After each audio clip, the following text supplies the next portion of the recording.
Well, welcome to Debbie's Back Porch. So glad to have you join us. My garden is still producing and I had some beautiful eggplant. So we're going to make some eggplant parmesan. And we're going to jazz it up a little bit by stuffing it with some special cheese. Here are the ingredients. Please take the time to pause and write them down. And then let's get cooking. Let's start with the cheese. I have about 3 ounces of grated fresh Parmesan cheese. I have about 2 ounces, 1.5 to 2 ounces of white cheddar, and about that same amount of Asiago. You can use other cheeses except for the Parmesan, and it must be freshly grated. Now there's a fair amount of prep work to this, and I try to do it all at the beginning. So this is 2 fresh eggs. I've salted it, about, 1/4 teaspoonful of salt. And then I'm going to add a little water, about a tablespoonful. We're going to fry the eggplant. You can bake it, but you'd still need to do this step. I actually prefer it fried, but if you want to bake it, you can do that. Then I'm going to throw a little of the Parmesan in here. A big healthy pinch, about 2 tablespoons full. Some folks put the Parmesan in the breading. I prefer to put it in the egg wash. That way it's under the flour and the breadcrumbs, and it doesn't burn. Now the stuffing. I'm going to beat an egg pretty well, and I'll add the cheese to this. Now this is going to be a fairly firm stuffing, and it'll melt and just go all through the eggplant. I'm going to add I'm making 4 stuffed eggplants. So I'm going to add about 6 heaping tablespoons full here. And, if you add more, that's okay. Of the Parmesan. And then I'll add most of the other cheese, the Asiago and the white cheddar. A lot of people prefer provolone, mozzarella. I don't care much for mozzarella. So I'm using the white cheddar to give it the moisture. Asiago and Parmesan are pretty dry cheeses, so I'm adding one. If you're making a cheese choice, you'll want to add one that has a little more moisture in it. Now when I mix this up, it's going to be pretty firm. I will have some egg wash left after I do the breading. I always do. And I'll add that to it also. If you're making more or you want more stuffing, you can start with 2 eggs. So add a little breadcrumb there, probably a heaping tablespoonful, and that's just enough to kind of hold it all together. And then we'll mix it up and set it aside. Then I'm just going to combine the rest of the cheese. We'll need it later. And here is the star of this dish, my beautiful eggplant. I picked these yesterday. And it's October 5th, and my garden is still producing. So we're going to slice these about 1/2 inch slices. It's not critical. Just trim them down. Now, some people prefer to peel the eggplant before they do this. I don't think it makes any difference, but you can surely peel it if you like. So I'm going to try to measure off about 1/2 inch, and I'm not really good at this, so they won't be as uniform as probably yours will be. I'm making 4 servings. That's 1 for tonight and 3 for the freezer. And I want 8 slices to do that. And you can easily adjust this recipe for more. So I'm going to sort of place these out and make sure that I have what I want, because I'm going to stack them. And that's not very uniform, but that's okay. And this will be, each one will be a pretty good sized serving. That looks about right, and that will fit perfectly in my pan. And I had a fair amount of waste, but I'm not going to waste it. I'm going to use a little trick I learned from Chef John on foodwishes.com, and you're going to want to do this because it makes a wonderful flavor.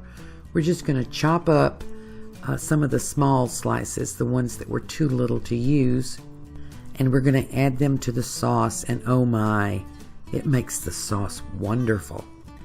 For the sauce, we're going to start with my home canned tomato sauce from tomatoes from my backyard. but you can, of course, use grocery store tomato sauce. You canners out there will recognize this sound. This is just plain tomato sauce. I tend to can ingredients instead of recipes. No salt, no spices. Pour about 1/3 of it in, and now I'm adding half of an onion. It's half of a big onion.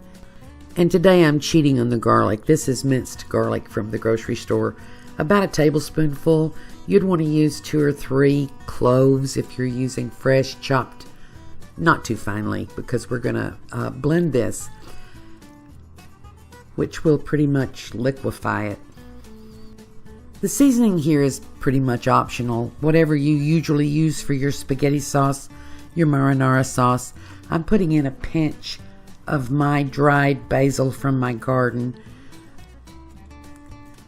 And I'm going to add salt and pepper. This is freshly ground black pepper. And about a half teaspoonful of salt. And we'll check it later and add more if we need it. So now the chopped eggplant, about a cup. And if you like pepper in your sauce, you can add that in there now too. And I'm going to hit this with my immersion blender. I love the immersion blender. I don't know how I ever cooked without it. This one's kind of old, but it's very powerful, and it makes short work of this kind of job without making a huge mess. So now let's bread the eggplant. I have a bowl with some panko breadcrumbs, some self-rising flour. If you use all-purpose flour, you want to add a little salt, maybe a 1/4 teaspoonful. So we dip first into the flour, then into the egg wash, and then I'm going to just pile the breadcrumbs on, and I may, if it doesn't stick well, I may dip it again into the egg wash. We're going to go ahead and bread all 8 of these and just set them aside until we're ready to start frying. I mentioned earlier that you can bake these if you'd rather about 30 minutes in a 350 oven on an oiled baking sheet, just until they crisp up. But we're going to fry these, and I'll go ahead and finish breading them, and then I'll meet you at the stove. We'll start with the sauce. We want to let it cook while we're frying our eggplant. And I have a tablespoonful of butter in my cast iron pan, and I'm going to pour the blended sauce and the other sauce in. Someone is saying, oh, you shouldn't use tomatoes in your cast iron pan. And I'm going to say if your pan is seasoned properly, tomatoes won't hurt it. This pan is 115 years old and it works perfectly. A little bit of butter, by the way, cuts the acid in the tomatoes. You don't have to use it, but it gives you a more mellow flavor. So to fry the eggplant, let's test our oil. This is sunflower oil, about a 1/2 inch. You see the little crumb there floats immediately, so the oil is hot enough. We're just going to drop these in. Now, we're only going to cook these about 3 minutes on each side. They don't have to be cooked all the way through because we're going to bake them. But I just want to crisp up the breading without overcooking the eggplant because I'd like it to be fairly firm when I get done. And yes, I am a compulsive stove wiper. We'll let these sit until they start to brown on one side. As I often say, the trick to frying is to leave it alone until it lets loose from the pan. And then we're going to flip them. That was about 2.5 minutes. And I always use this fork and spatula technique to flip, and that way I don't get grease all over my stove. I'll show you this while those are frying. This is what's left of the egg wash. I'm going to mix this in with the cheese stuffing, and it'll loosen it up just a little. When I take the eggplant up, I'll put it on this little contraption, which is a paper towel with a rack over it so they don't get soggy. Now's the time to check your sauce. We're going to taste it, make sure we have enough salt. You can add other spices if you like. This is just how I like it. Now in go my last 4 pieces of eggplant. When these are done, we'll come back and assemble our final dish. I'm going to assemble this in another cast iron skillet. You can use a casserole dish if you like.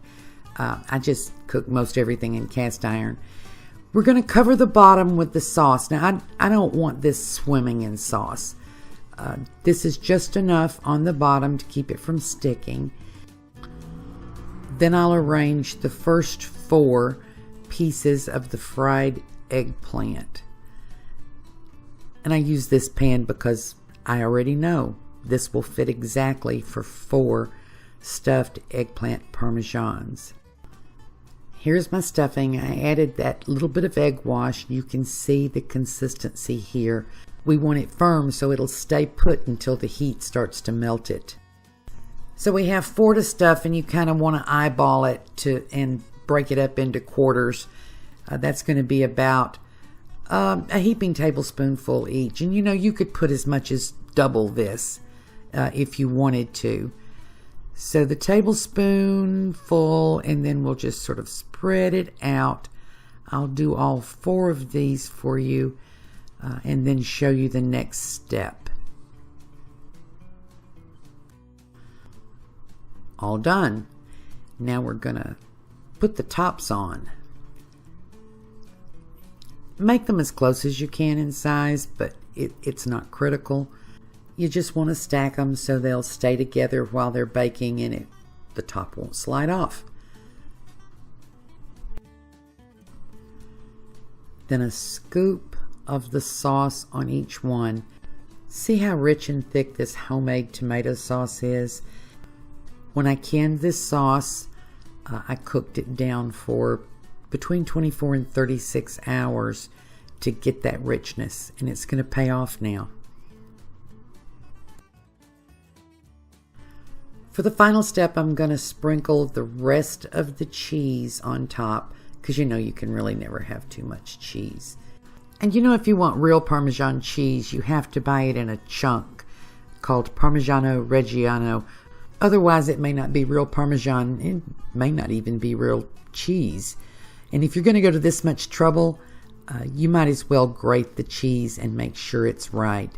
We're going to bake this now, 350 for about 25 minutes. We'll check it and I'll be back. And here you go. The cheese is melted nicely. It's brown and bubbly. We're going to plate this up now and show you what we got. This looks so good. Traditionally, you would serve this on top of spaghetti or some kind of pasta. I don't think I need that. I'm just going to put a little more cheese because, you can never have too much cheese. And, stacked and stuffed this way, this is a pretty good size serving. 1 is generally enough for most folks. Let's cut into it. And yes, there's still a little bit of firmness to the eggplant, but it is done all the way through. See the steam coming out? And see that layer of cheese? It's mostly Parmesan, but you can really play with the cheese combinations and get the one that you and your family like the most. I'm going to give this a taste. See how that sauce stands up?